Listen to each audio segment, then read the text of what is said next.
day 15, and I'm on Park 12. I'm going down Saguaro Park, National Park, down by Tucson. It's about a 4-hour ride. That'll be Park 13.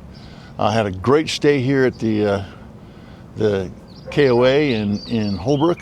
Actually, it's a very nice little cabin. Very minimal, but perfect. It had a TV, bunk beds, regular bed, full bathroom, linens. What more do you need? Didn't even have to unpack my bike. That's the way I want to do it. It's been a good trip so far, but we're on the way. And this has actually started out to be a really good day.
Saguaro National Park, just outside of Tucson.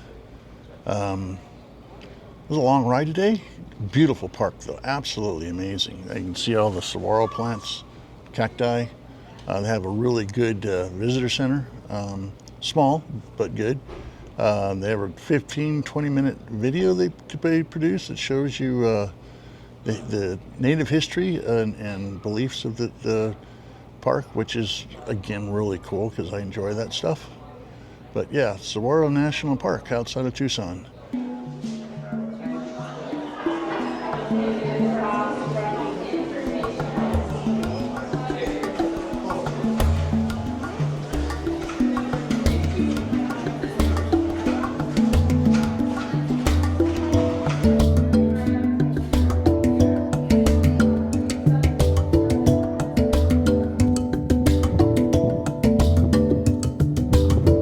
Saguaro National Park was the 52nd national park in the Park Service catalog.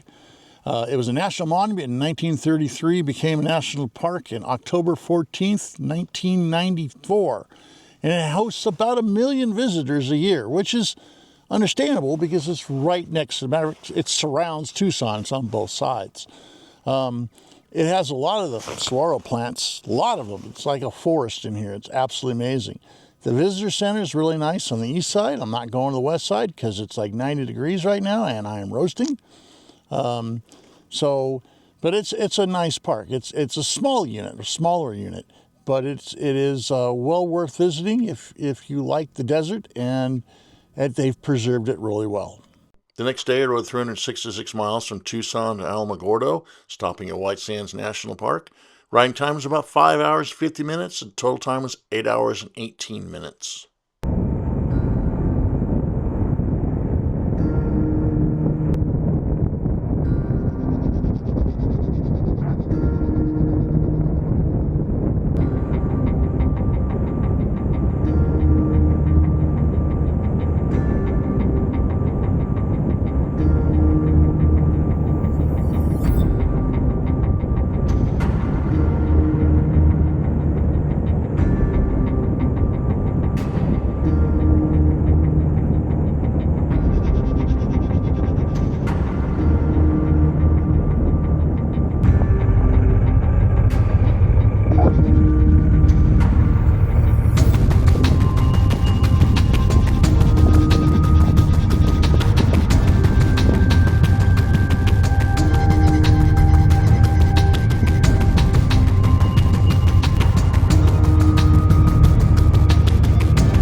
Pardon me? Are you a U.S. citizen? I'm sorry. U.S. citizen. Yes, yes. Have a good day, sir. All right, thank you.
White Sands National Park is the 62nd park in the Services Library.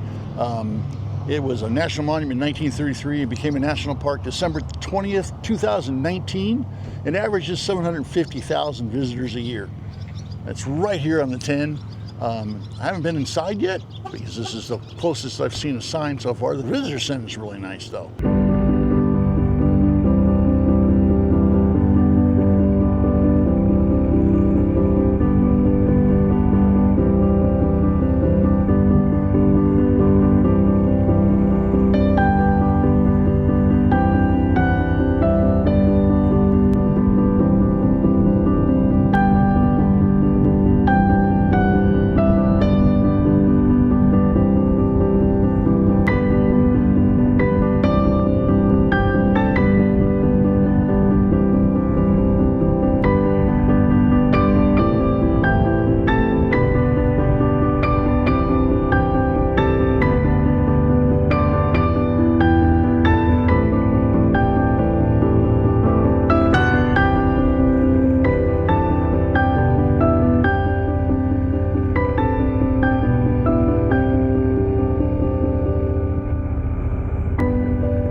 I'm standing in the middle of White Sand Dune National Park.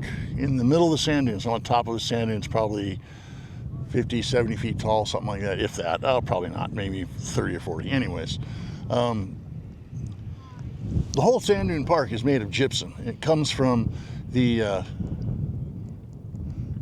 mountains over there, as you can see across there, which are a lot of gypsum in it, and the water dissolves the gypsum and it runs down the streams in dissolved form, and then it forms a little lake over to the side, over that end, where the water evaporates and it leaves the gypsum crystals. Well, gypsum's really soft, like softer than your fingernail.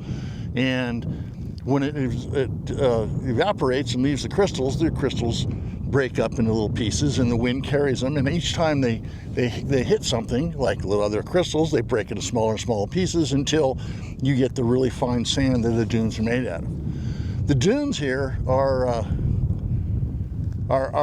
moving at the rate of 15 to 20 feet a year on the inside of the park, but the outside of the park doesn't move if an inch a year because the plants around it anchor it in place. That creates a problem for the plants that are inside the park that evolution has taken care of. There's like 3 different ways of mitigating that problem.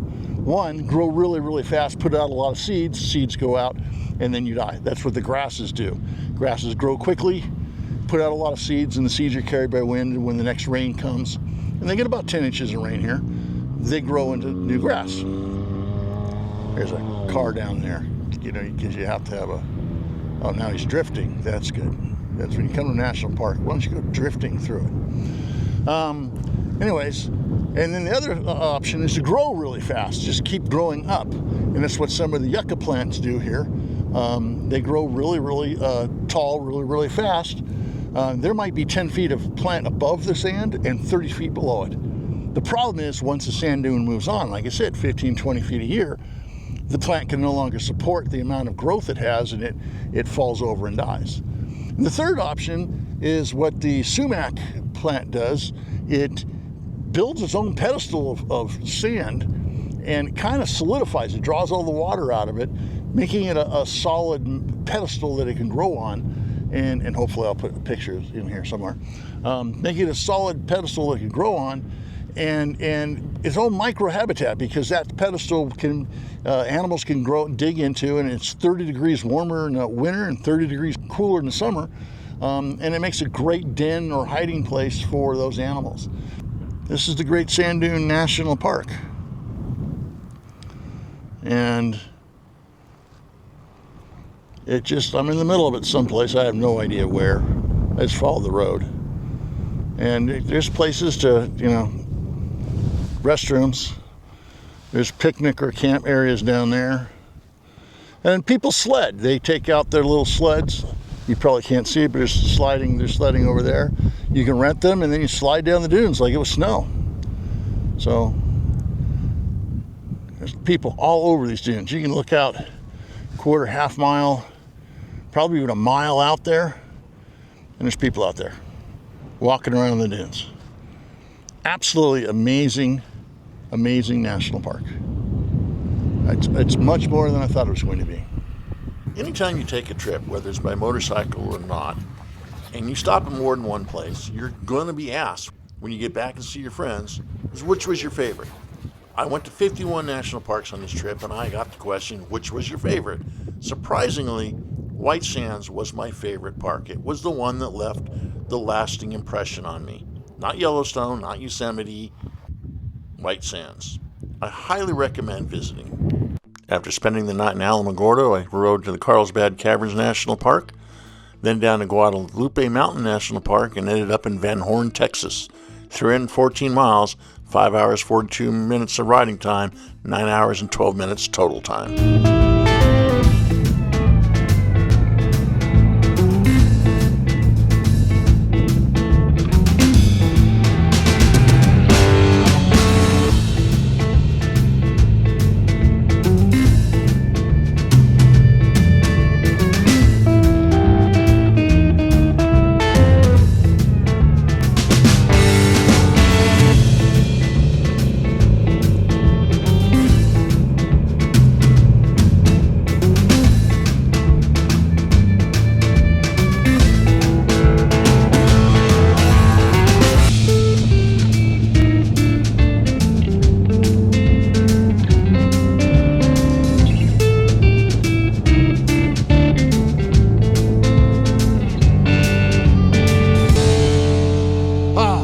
Day 17, Park 15, Carlsbad Caverns. Got a reservation to go into the cavern later this afternoon, early afternoon. Carlsbad Cavern is the 19th National Park. It was a national monument in 1923, and on May 20th, 1930, it became a national park. It averages about 394,000 visitors a year. And across the way over here is a little ram up there. I've got pictures, better pictures than this, but he's like right there. It's a little ram just standing there minding his own business. Kind of cool. So yeah. 250 million years ago, Carlsbad Cavern site was the shoreline of an inland sea. The invertebrates that we would consider like clams and things now died and left their shells, forming limestone. Plate tectonics raised that part of the land after the ocean or the sea evaporated, and sulfuric acid came from below and rain percolated down from above and dissolved out the limestone, creating the caverns. The visitor center is rich in information. It has the history of the area. It has a great display of how the caverns were formed, and it has a really good 3D map of the caverns.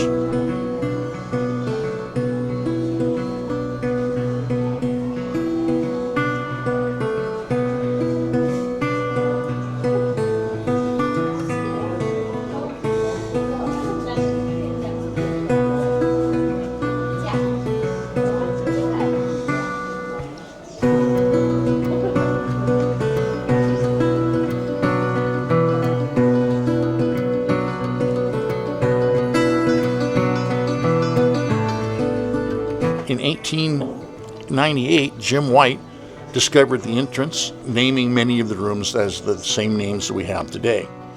Up until 1932, visitors would have to walk 1.25 miles or 2 kilometers down an extremely steep trail, 750 feet, to get to the cavern.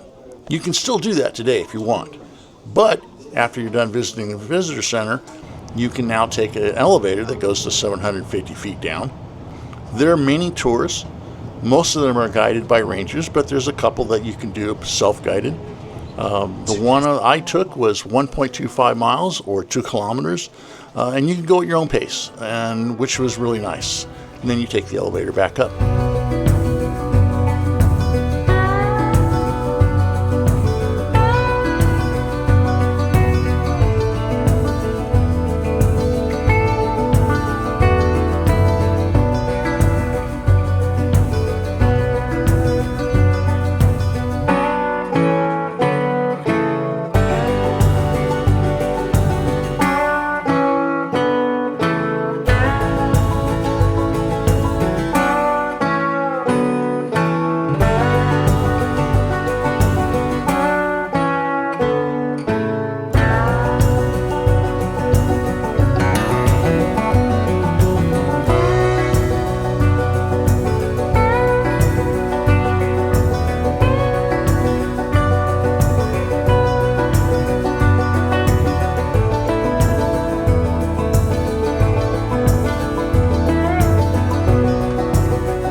Carlsbad Caverns National Park parking lot, visitor center parking lot. I've been down to the caverns, 750 feet down.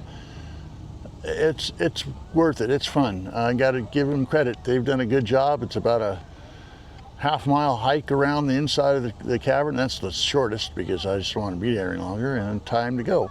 Heading towards Guadalupe Mountain National Park. This is why I bring this little teeny foot-long lock, so that I can, when I need to take my boots off, I can secure them, and then I cover it with a motorcycle cover, cloak of invisibility, and no one can see anything. I also have a 3-foot lock that I use to lock up my jacket and helmet. After leaving Carlsbad Caverns, I rode the 45 miles to Guadalupe Mountain National Park.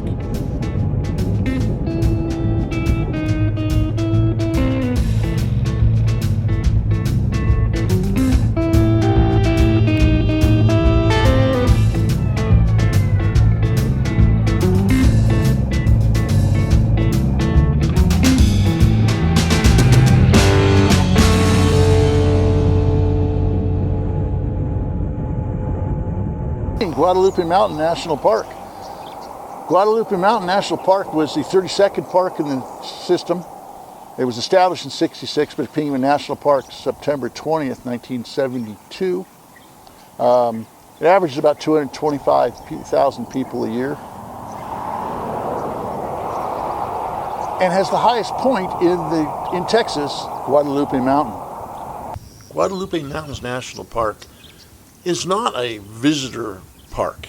It is a national park because it's preserving a range of mountains that is rich in fossils, and they're trying to protect that. It does contain Guadalupe Peak, the highest point in Texas, at just over 8,700 feet, and about half of it is wilderness area.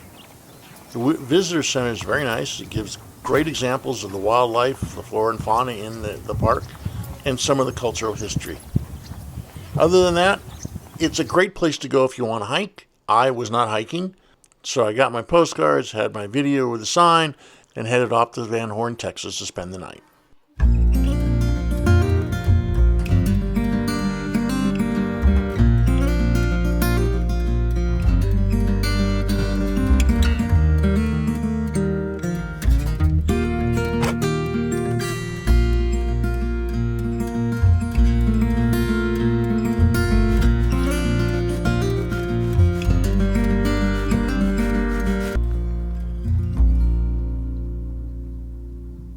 The next day, day 18, I rode from Van Horn, Texas to Big Bend National Park, which was park number 17.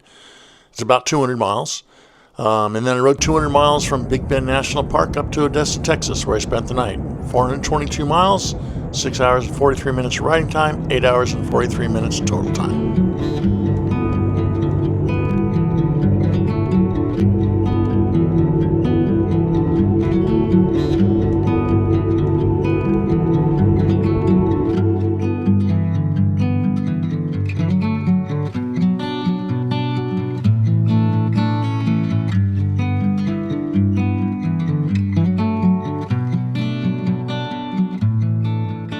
Big Bend National Park, day 18, park 17, here I am. Park number 27 in the National Park System, established June 20th, 1944.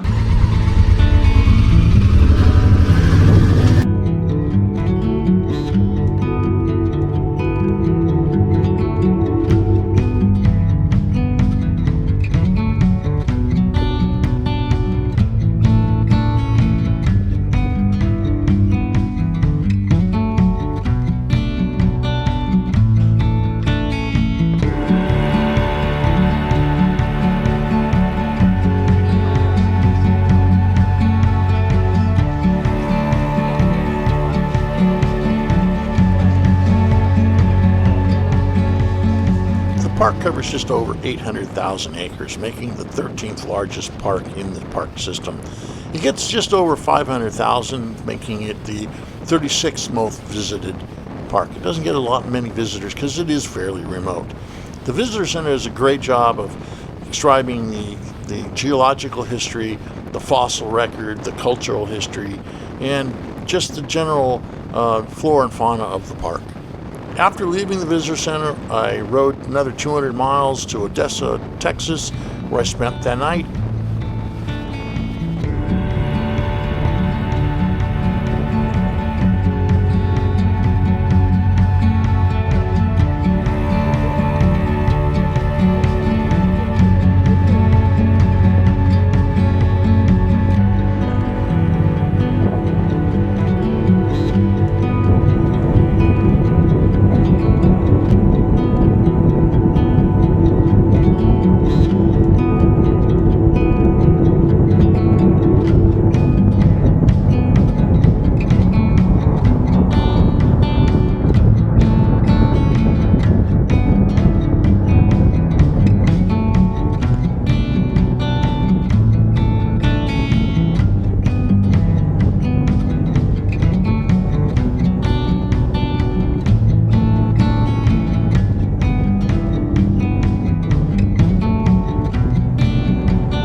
I actually spent 2 nights in Odessa.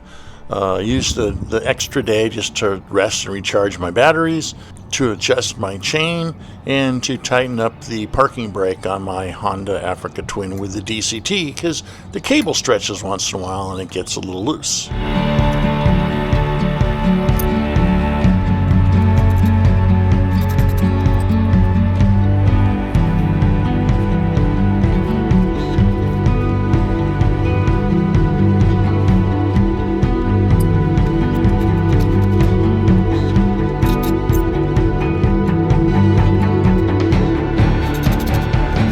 The following day, I rode 401 miles from Odessa to Greenville, Texas, just northeast of Dallas. Riding time was 5 hours, 58 minutes, total time of 7:05. The following day, I slabbed at 257 miles from Greenville, Texas to Hot Springs, Arkansas. 4 hours and 8 minutes of riding time, 7 hours and 38 minutes of total time.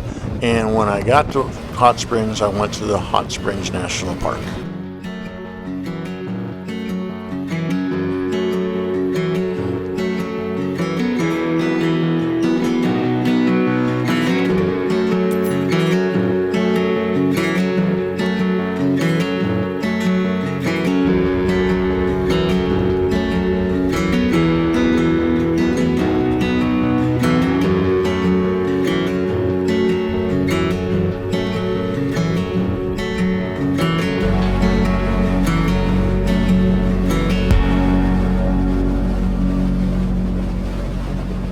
Hot Springs National Park.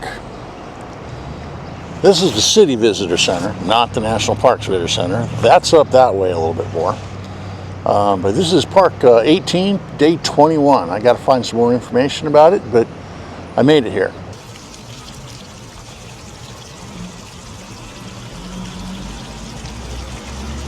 Hot Springs National Park is the 16th park in the National Park System. It was a reserve in 1832 and became a park March 4th, 1921. The interesting thing is it was the first area of the National Park Service ever. It wasn't a park, but it was under their purview and in 1832. So, you know, it's old. It was made to reserve the hot springs, which are over to my left here. I'm going to go see if I can explore them a little bit. And it averages about 2.5 million people a year. It's the first national park that's inside of the city, Hot Springs, Arkansas. This is the main part of the national park. It's these bathhouses right here that they're protecting, and the natural springs that come with it.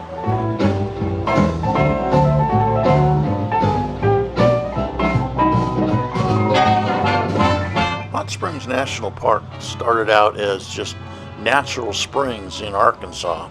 It was the first land protected by the U.S. government in 1832. It wasn't a national park, it was just protected by the government because of the thermal waters. The bathhouses arose in the late 1860s, early 1870s. The process for taking a bath was basically 3 minutes in the bath at a temperature of 90 to 95 degrees. That was followed by another 3 minutes in the steam box. And after that, the bather would be rubbed down and thoroughly dried, blanket covered. They would go back to their quarters where they laid down for at least half an hour to let their body recover to its normal temperature. The vapor cabinets began being used around 1884, and you would sit in basically the sauna, the steam bath, for about 10 to 20 minutes. The temperature would be 110 to 130 degrees.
Most of the bathhouses that are there now were pay bathhouses. Prices would range from $1 to $1.50 for a bath, and then you could also buy bulk baths for $16 to $24 for 21 of them.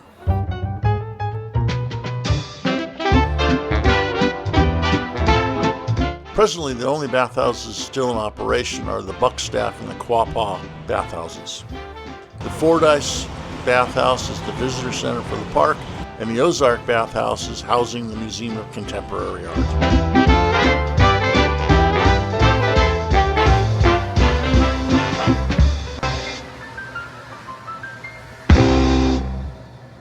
This is not going to be a popular idea, but my opinion of Hot Springs National Park is that it is not a national park. It's a national historical site. It's the bathhouses are historic. I understand why they preserved it, to preserve the hot springs and the area around it. But it's not a national park. It's in the middle of a city. It's basically the main attraction is the bathhouses, which is not a park.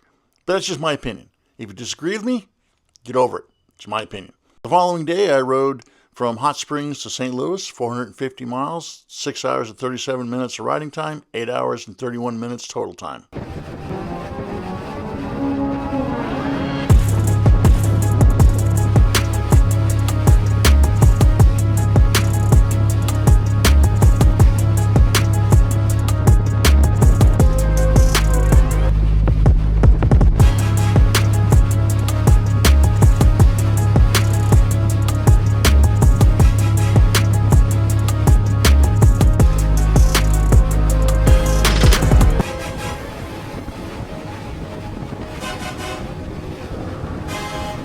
I hope you enjoyed the video. Thank you for watching. As always, be great, do good, go out and explore.